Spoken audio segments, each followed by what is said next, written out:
अस्सलाम ख़वातीन व हज़रात, welcome back to another episode of दिल की बात। सबसे पहले तो मैं अपोलोजाइज़ करना चाहूँगा, मैं पिछले 1 महीने से गायब था। आप में से काफ़ी सारे लोगों ने मुझे मैसेजेस भी किए कि यार मदन भाई किधर गायब हैं, कोई वीडियो क्यों नहीं आ रही, वो सब कुछ। So I just wanted to apologize कि मैं गायब था क्योंकि मैं रशिया गया हुआ था। I know very weird, very random.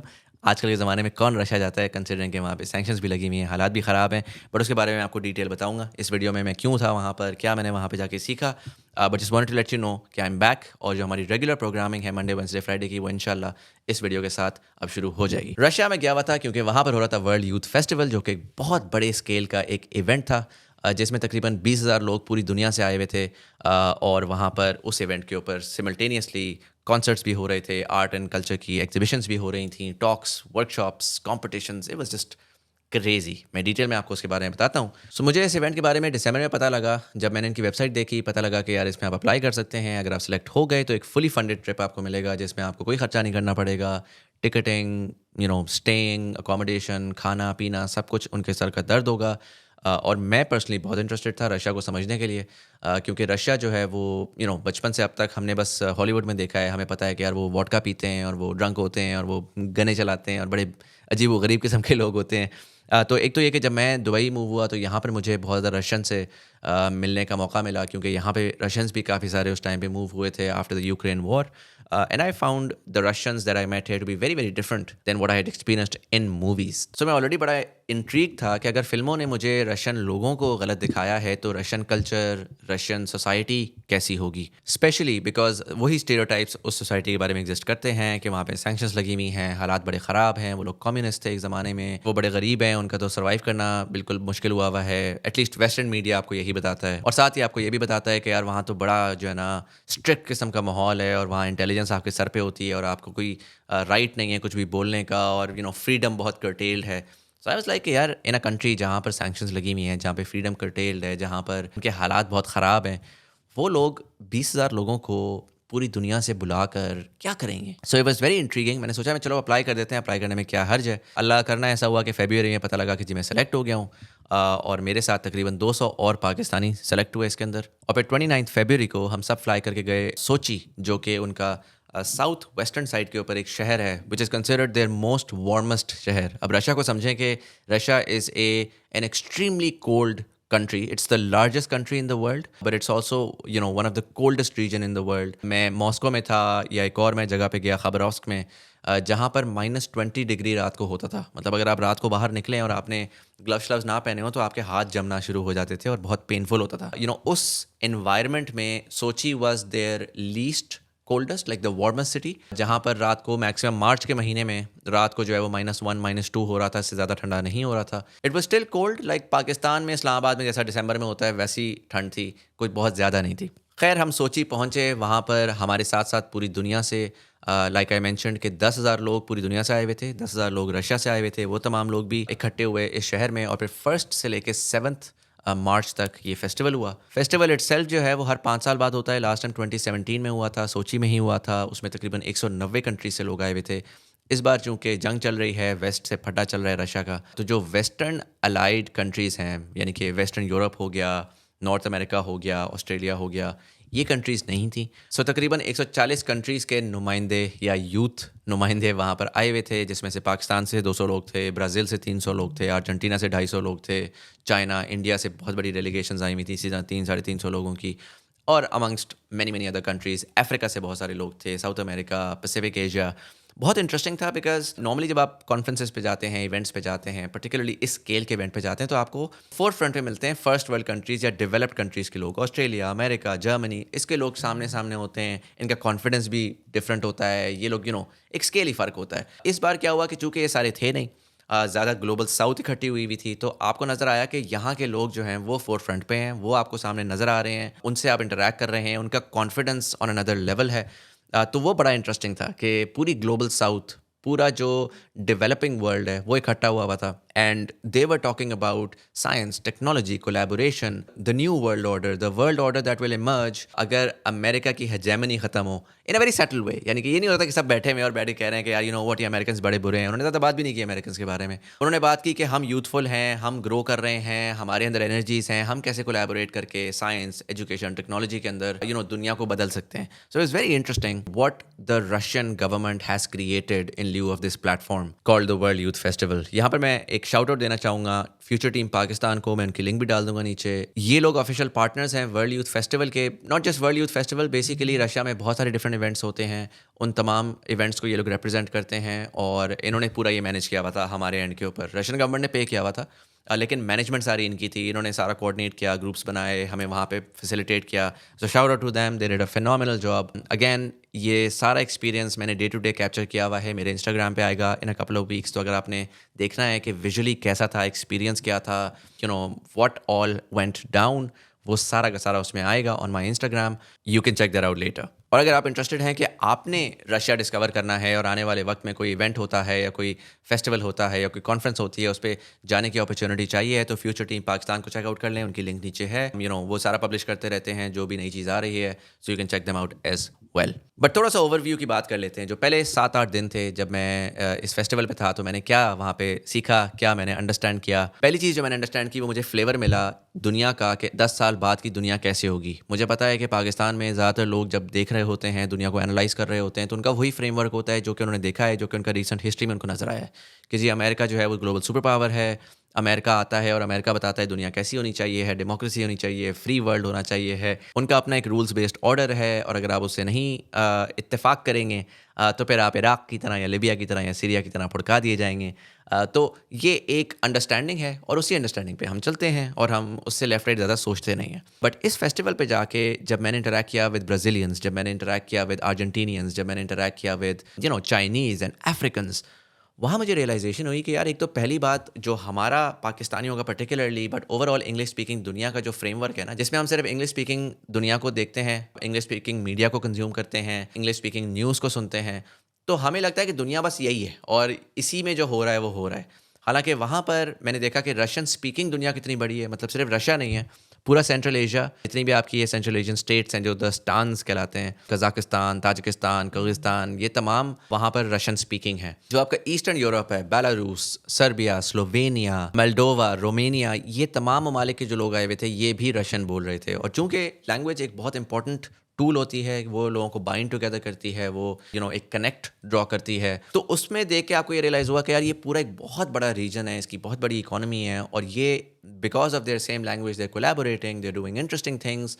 दुनिया इधर की उधर हो जाए, वो अपनी एक दुनिया बना के बैठे हुए हैं और उस दुनिया में वो ग्रो कर रहे हैं। साथ ही फिर आप साउथ अमेरिकन से इंटरेक्ट करते हैं तो वहाँ पर स्पेनिश स्पीकिंग और पोर्चुगीज़ स्पीकिंग आपको बहुत सारे लोग मिलते हैं, जो कि similarly French, Spanish and Portuguese speaking बहुत सारे अफ्रीकन्स हैं, उनका अपना सिस्टम चल रहा है, वो अपनी कोलैबोरेशंस चल रही हैं। वो एक दूसरी कंट्रीज़ में जाके यूनिवर्सिटीज़ में जाते हैं, वहाँ पे पढ़ते हैं, वहाँ से ग्रो करते हैं। उनका वर्ल्ड व्यू ही फ़र्क है।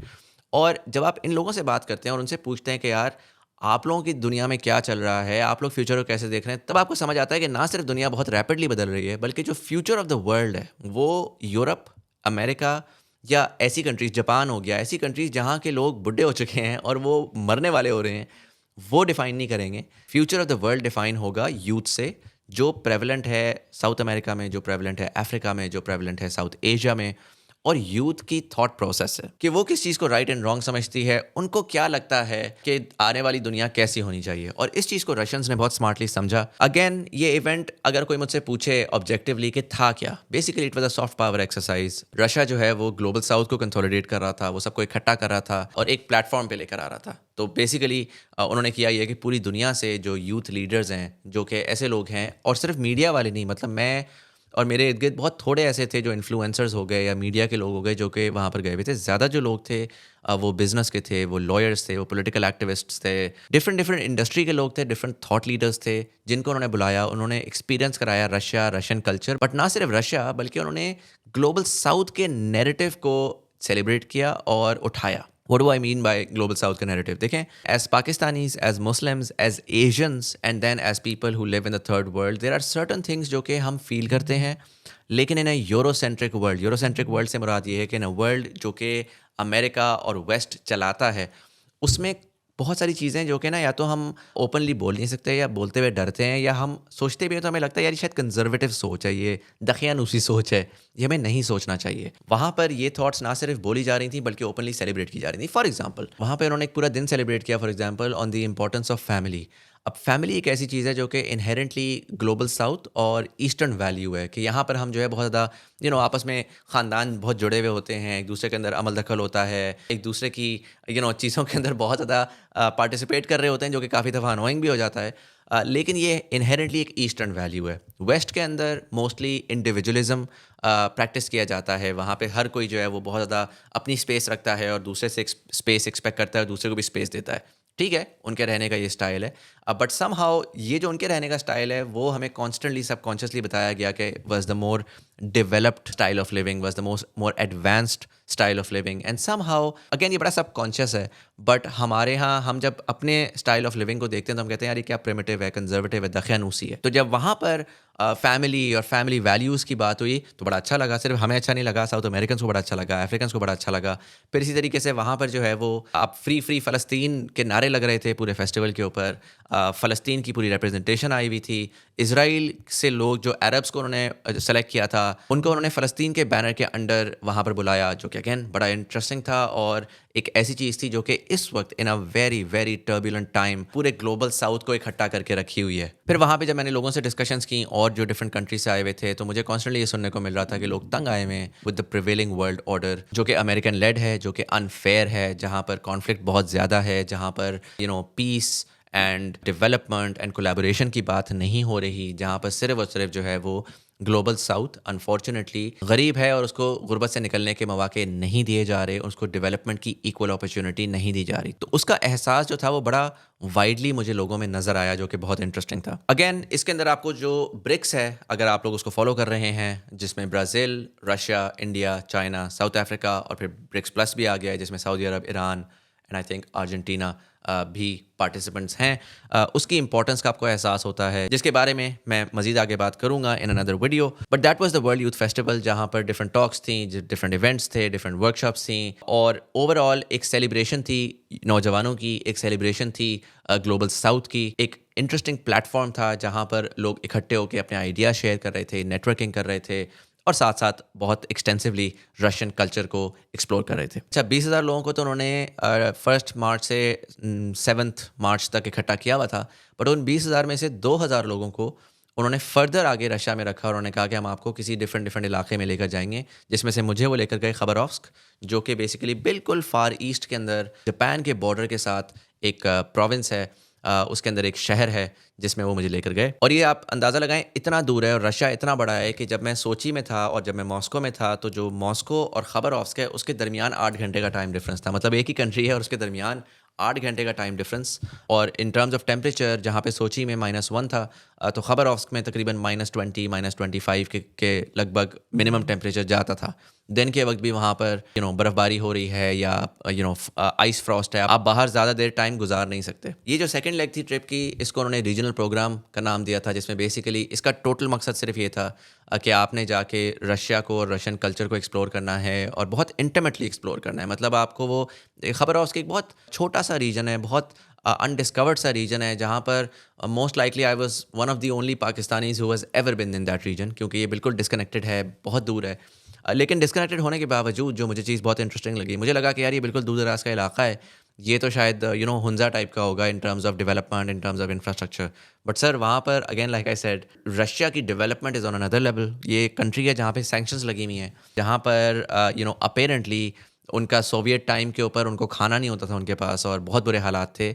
वहाँ पर जो इंफ्रास्ट्रक्चर मैंने देखा है, जो डेवलपमेंट देखी है, जो ओवरऑल, क्योंकि उन्होंने हमें बहुत डीपली सब कुछ एक्सप्लोर करवाया, उन्होंने अपने स्कूल्स दिखाए, उन्होंने अपने ग्रोसरी स्टोर्स दिखाए, उन्होंने अपना आर्ट एंड कल्चर सेंटर्स दिखाए। वो हमें एक दिन लेकर गए एक टूरिस्ट रिजॉर्ट में जहाँ पर स्कीइंग हो रही थी और बहुत सारी इस तरह की विंटर स्पोर्ट्स हो रही थी। वो उन्होंने हमें अपनी ट्रेनों में बिठाया, क्योंकि हम डिफरेंट शहरों में जब ट्रैवल कर रहे थे तो हम 8-8 15-15, इनफैक्ट एक तो मेरा ट्रिप था 36 घंटे मैंने ट्रेन में गुजारे। लेकिन बेहतरीन state of the art trains, showers train के अंदर, गर्म पानी, temperature controlled, it was phenomenal. Like infrastructure wise Russia बहुत आगे है, और बड़ा मतलब मैं बड़ा प्लेजेंटली सरप्राइज हुआ था based on what I had heard about Russia, और जो मैंने वहाँ पे एक्सपीरियंस किया। इंतहा से ज़्यादा अच्छे लोग सर, इंतहा से ज़्यादा अच्छे लोग, लिटरली, और बहुत जेन्युइनली अच्छे लोग। ये नहीं कि बस आपके मुंह पे जो है ना वो आपको हेलो हाय कर दें। जेन्युइनली अच्छे लोग, तमीज़ के लोग, सिंपल लोग, वो मुझे वहाँ पे मिले। So the second leg was the regional programme which again was very insightful. बहुत कुछ सीखने को मिला, बहुत कुछ अंडरस्टैंड करने को मिला। बट ओवरऑल अगर मैं इसको रैप अप करूँ तो मेरी एक जो मेजर लर्निंग थी वो ये थी कि मैं अपने ना जो एग्जिस्टिंग बबल है अपने दिमाग का, उससे मैंने बाहर निकलना है। मैंने America, Germany, Sweden, Norway, England, इससे ज़रा बाहर निकलना है। मैंने दुनिया को अगर एक्सप्लोर करना है तो मुझे साउथ अमेरिका को देखना है। ब्राज़ील क्या सोच रहा है? ब्राज़ील आपको मैं बताऊँ, मुझे ब्राज़ीलियन से बड़ी मेरी सलाम दुआ हुई और बड़े दोस्त भी बने मेरे वहाँ से। ब्राज़ील, जिसको मैं कभी खाते में ही नहीं लाता, वो यूरोप से बड़ा, पूरे यूरोप को आप इकट्ठा करें उससे बड़ा मुल्क है। उनकी ठीक-ठाक बड़ी पॉपुलेशन है, ठीक-ठाक बड़ा जीडीपी है, तो वो एक ग्रोइंग पावर है। जिसको हम कभी सीरियसली नहीं लेते, क्योंकि अगेन हमारा एक लैंग्वेज का बैरियर है और वो इतना दूर पड़ता है साउथ अमेरिका में कि हम अमेरिकाज़ की बात करते हैं तो हम यूनाइटेड स्टेट्स ऑफ अमेरिका की बात करते हैं। हम साउथ अमेरिका को तो खाते में ही नहीं लाते। बट उसके साथ I want to go look at Africa. Africa में क्या हो रहा है? अफ्रीका में बहुत मेजर जियोपॉलिटिकल चेंजेस हो रही हैं, और मुझे सरप्राइजिंग इस वजह से ये बात लगी बिकॉज जब मैंने ब्राज़ीलियन से या मैंने अफ्रीकन से बात की तो उनको सब पता था कि पाकिस्तान में क्या हो रहा है। मतलब बहुत सारे लोगों को पता था, and I was very surprised. और उन्होंने क्या बोला वो मैं किसी और वीडियो में बताऊंगा, एमी मैं आपको बताऊंगा। तो फिर मुझे लोग कहेंगे, मुझे एक सर्टन वर्ड बोलना शुरू कर देंगे, मुझे पॉलिटिकली मार पड़ेगी। बट मैं आपको ये बता सकता हूँ कि majority of the people that I met there, वो अगर पाकिस्तान को देख रहे थे तो वो उनकी सिंपथीज़ पाकिस्तान की पॉलिटिक्स में एक पर्टिकुलर साइड को थी। वो कौन सी थी वो आप खुद समझदार हैं। बट नॉनदलेस जब मैंने देखा कि उन लोगों को पाकिस्तान के बारे में इतना पता है तो मैंने उनको एक्सप्लोर करना शुरू किया कि उनकी कंट्रीज़ में क्या हो रहा है, और वहाँ पर बड़े फैसिनेटिंग चेंजेस हो रही थी। जिस तरीके से अगर मैं नॉर्थन अफ्रीका की बात करूँ, माली में, नाइजर में इनके रिप्रेजेंटेशंस आई हुई थी, तो पता लगा कि जी वहाँ पर रिसेंटली एक कंट्री ने अमेरिकन को बाहर निकाला है, दूसरी कंट्रीज़ ने फ्रेंच को बाहर निकाला है।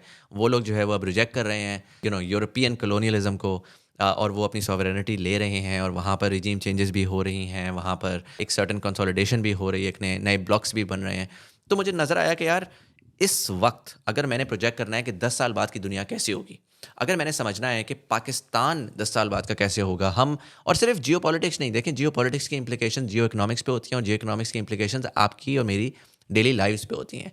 10 साल बाद बिजनेस क्या हो रहा होगा, 10 साल बाद एक्सपोर्ट क्या चीज़ हो रही होगी, हम क्या एक्सपोर्ट अमेरिका को कर रहे होंगे या हम सेंट्रल एशिया को एक्सपोर्ट कर रहे होंगे, क्या सेंट्रल एशिया में एक्सपोर्ट किया जा सकता है या नहीं किया जा सकता, क्या कनेक्टिविटीज़ होंगी जिसके तहत हमारे लोग शायद ट्रैवल करने के लिए इंग्लैंड नहीं जा रहे होंगे, वो अफ्रीका जा रहे होंगे, या वो साउथ अमेरिका जा रहे होंगे, या चलो इतना दूर नहीं जा रहे तो वो सेंट्रल एशिया जा रहे होंगे, वो ताजिकिस्तान जा रहे होंगे, वो अज़रबैजान जा रहे होंगे। तो ये जो चेंजेस हैं इनको समझने के लिए बड़ा इंपॉर्टेंट है कि हम वाइडर दुनिया को देखें in the context of Pakistan, और हम समझें कि आने वाले वक्त में क्या ऐसी चेंजेस हैं जो कि पोटेंशली हमें अफेक्ट कर सकती हैं।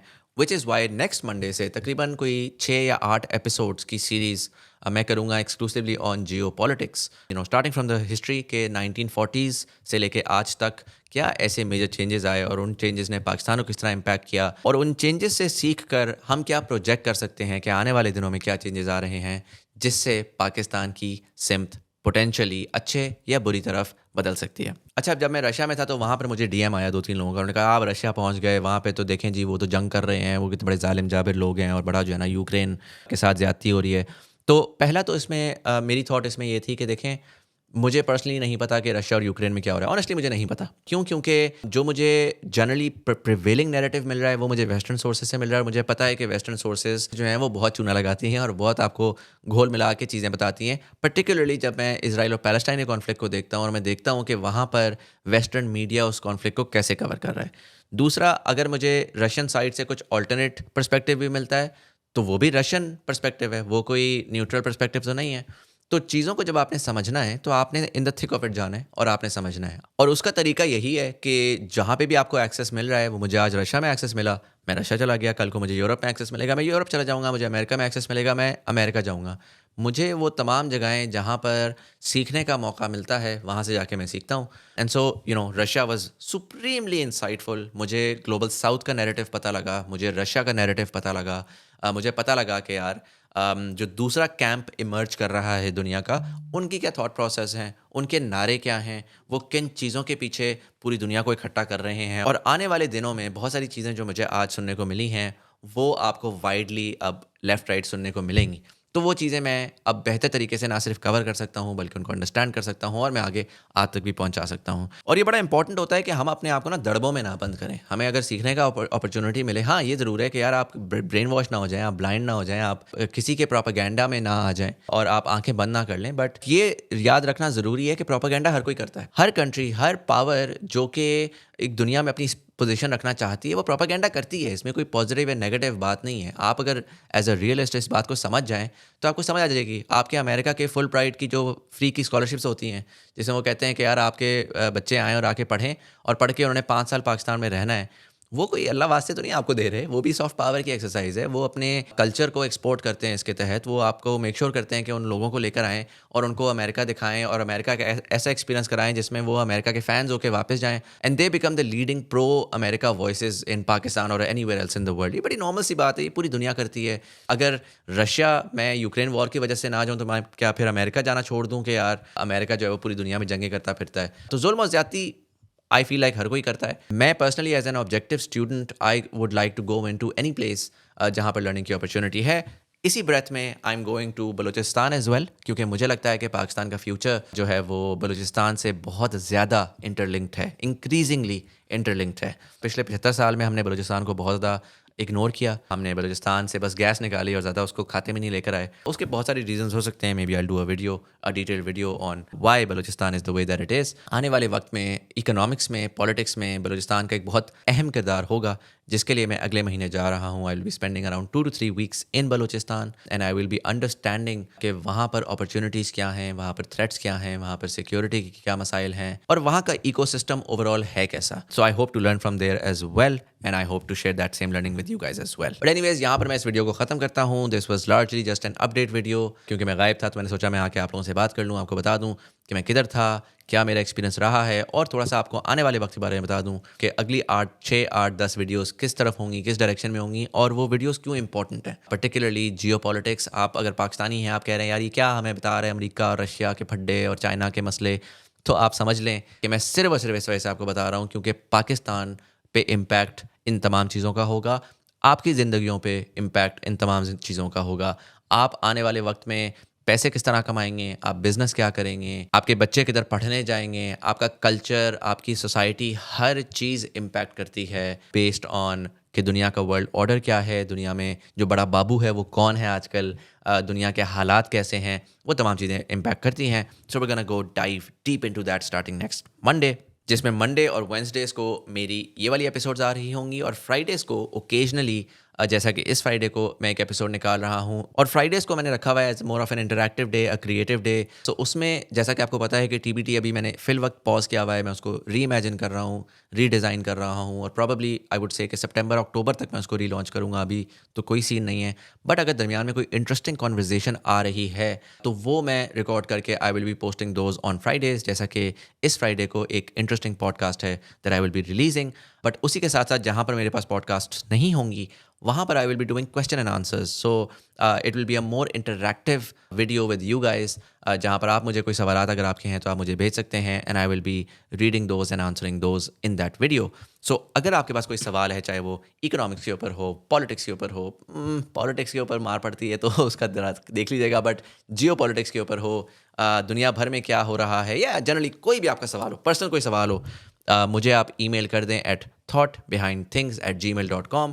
ईमेल एड्रेस यहाँ पर अपीयर हो रहा होगा, तो आप उस पर ईमेल करें। जो नेक्स्ट वीक की फ्राइडे की एपिसोड है, I am gonna be answering your questions in that episode. But anyways, यहाँ पर मैं ख़त्म करूँगा। This was Syed Muzammil Hasan Zaidi, you are watching Dil की Baat. Thank you so much for watching and I will see you in the next one.